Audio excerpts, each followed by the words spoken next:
gente, que bom estarmos juntos mais uma vez.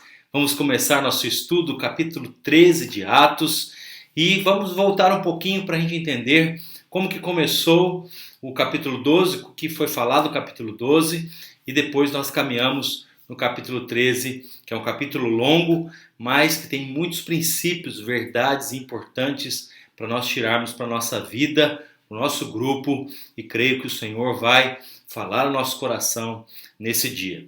A primeira questão que nós vamos falar sobre a perseguição que teve no capítulo 12 e a morte de Tiago com a prisão de Pedro.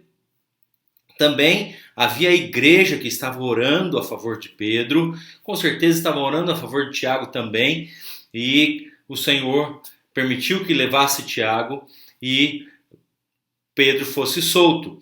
Esta é a questão do não entendimento nosso, mas sabemos que o Senhor ele é soberano sobre todas as coisas. Mas a igreja orava incessantemente por causa de Pedro.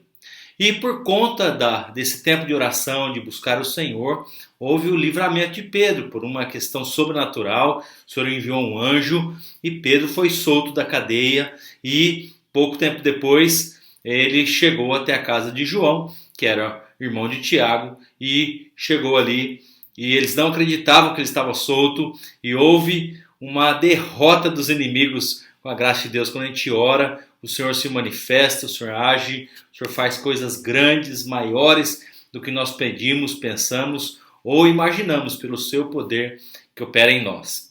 Agora eu quero entrar no capítulo 13 falando sobre dois versículos, na verdade, que são chaves para nós.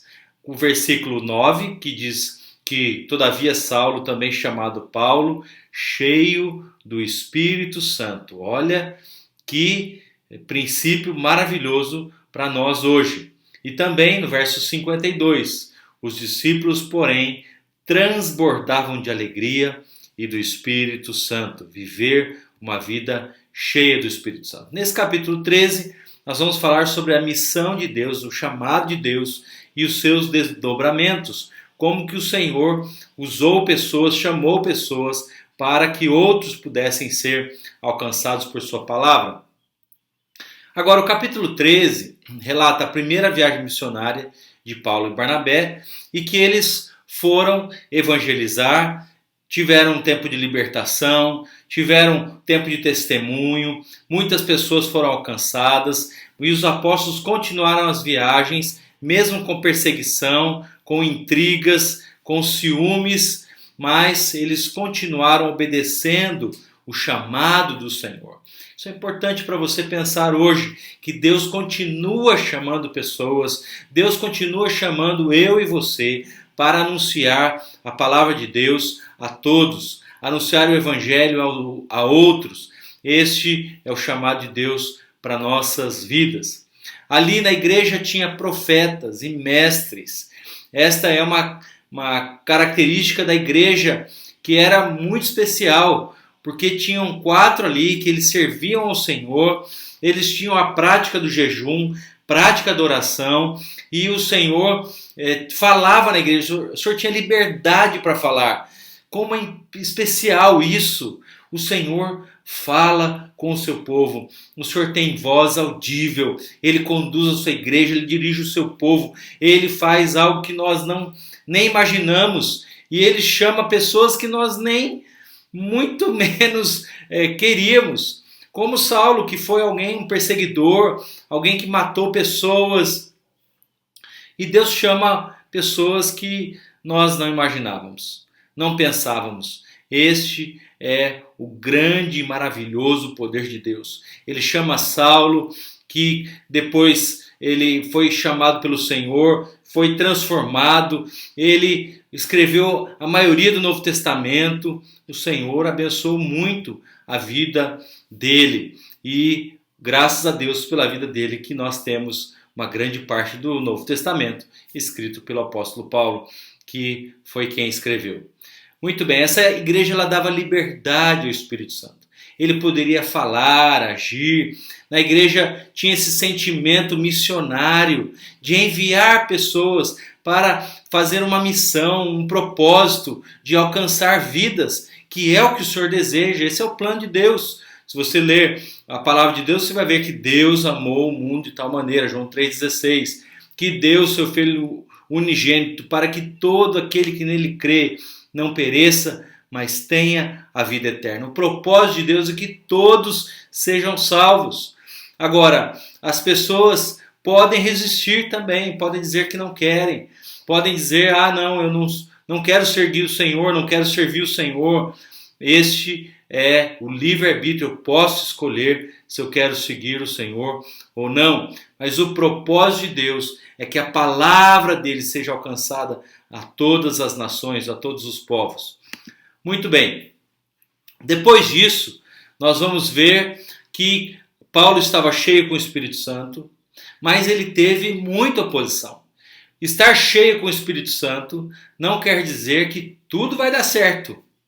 Quer dizer que pode ter oposição. O nosso adversário tentou Jesus, ele tinha acabado de ser batizado, estava cheio com o Espírito Santo, ele foi tentá-lo. E isso é uma prática comum de Satanás. A estratégia dele é tentar os filhos de Deus. A estratégia dele é nos afastar dos caminhos do Senhor. A estratégia dele é que nós não falemos do Evangelho. Ele quer que nós esmoreçamos na fé, fiquemos fracos na fé, para que deixamos que a carne entre, a carnalidade, e então ele consegue derrubar os homens e mulheres de Deus. Quantos homens e mulheres de Deus o Senhor já levantou e por causa da carnalidade, da imoralidade, da vida pecaminosa, deixaram os caminhos do Senhor. Então, nosso chamado hoje é para permanecer firme, manter-se firme com o Senhor, não permitir que as sutilezas de Satanás possam atrapalhar a sua vida cristã, não permitir que esses dardos inflamados possam alcançar o seu coração e a sua vida, porque o Senhor é por nós. Precisamos permanecer no Senhor e a obra é de Deus, Ele se interessa por ela, Ele quer que as pessoas sejam salvas, Ele quer que a igreja do Senhor possa estar pronta, preparada para aquele dia glorioso em que Ele há de voltar para buscar o seu povo. Este é o propósito geral do Senhor para alcançar vidas. Logo no comecinho, ali no versículo 5, fala que ele tinha João como seu auxiliar. João, dizem muitos que ele foi quem escreveu o Evangelho de Marcos, que ele era João Marcos. Mas há algumas dificuldades com respeito a isso, não se tem certeza absoluta, mas podemos dizer que ele escreveu o Evangelho de Marcos, porque ele foi alguém que auxiliou. Mas, se nós analisarmos o texto, você vai ver que ele não foi enviado pelo Espírito Santo como os outros foram, como Barnabé e Saulo. E no versículo 13 você vai ver que ele abandonou, ele voltou atrás, ele não quis continuar na evangelização de pessoas. E esse foi um ponto importante, porque no capítulo 15 você vai ver que teve a desavença entre Paulo e Barnabé. Eles brigaram por causa de João Marcos. Mas há uma questão de não ter certeza se é o mesmo. Pode ser que sim, mas não se tem certeza se é a mesma pessoa. Bom, depois os discípulos foram para Pafos. Em Pafos eles pregaram e ali tinha um homem chamado Bar Jesus. Bar Jesus significa filho de Jesus. Ele era mágico, um falso profeta, que estava com o procônsul. O procônsul era um governador de uma província, de uma cidade, e ele estava junto. Mas ele era muito inteligente, ele era esperto, e ele tentava impedir que a palavra de Deus pudesse chegar até o procônsul. E então Paulo, cheio de Deus, cheio do Espírito de Deus, repreendeu aquele demônio. E ele disse: olha, você vai ficar cego para você ver o poder de Deus. E ele precisou ser guiado por outros, pegar na mão, conduzir.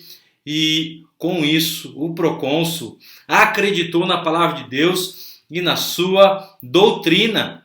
Olha como Deus se manifestou de maneira sobrenatural naquele momento, naquele texto. E o evangelho sempre vai ter algum tipo de oposição, irmãos. Não tem jeito. O inimigo ele sempre vai se opor, porque tudo que é de Deus ele é contra. Tem gente que tudo é contra. Conhece alguém assim?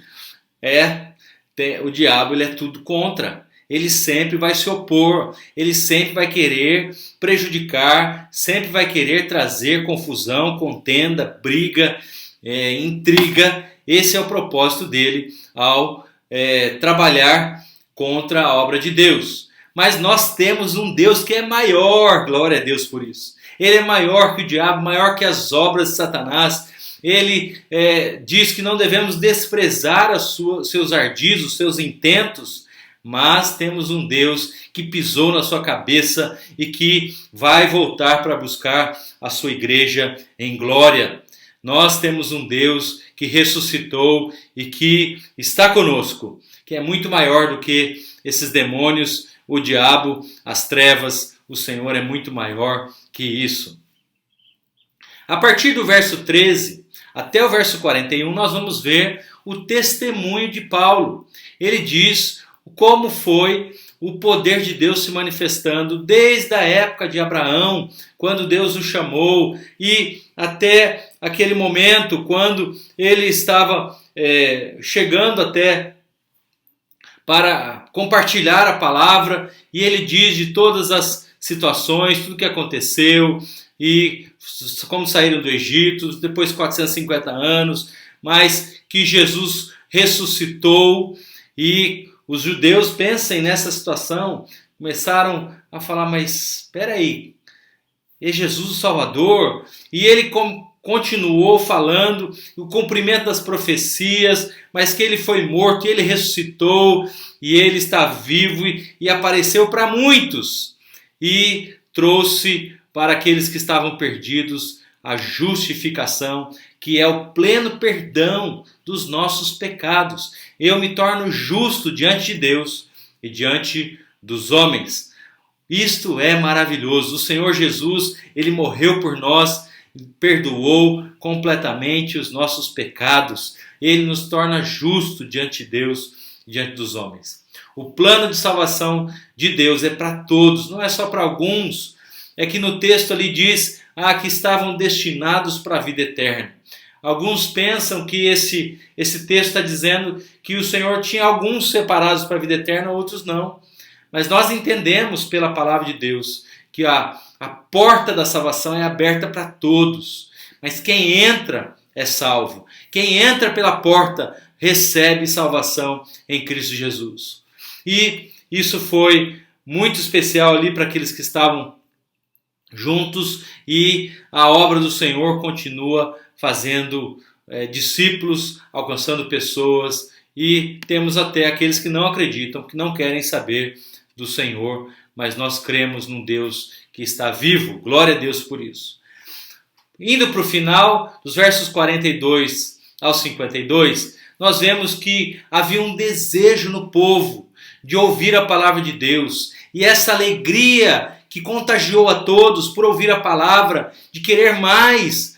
Havia uma sede, havia um querer de ouvir a palavra. Tanto é que pediram para Paulo e Barnabé, continue conosco, vem aqui no próximo Shabá, que era o dia de descanso, vem aqui falar para nós, porque havia um agir de Deus, a unção de Deus sobre eles, que estava alcançando a vida deles. Infelizmente, ao compartilhar o evangelho no grupo de comunhão, você talvez sofra oposição, talvez sofra perseguição, talvez sofra orações contrárias de pessoas que oram contra, que não são a favor, pode receber ofensas, blasfêmias, mas saiba que ao você anunciar a palavra, a semente é plantada no coração de alguém, que ela tem um tempo para germinar, mas olha, é tão maravilhoso quando nós anunciamos a palavra do Senhor, e saiba que no Senhor o nosso trabalho não é em vão.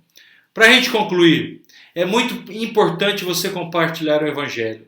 pois o Senhor usa a sua vida para trazer o perdido aos pés do Senhor.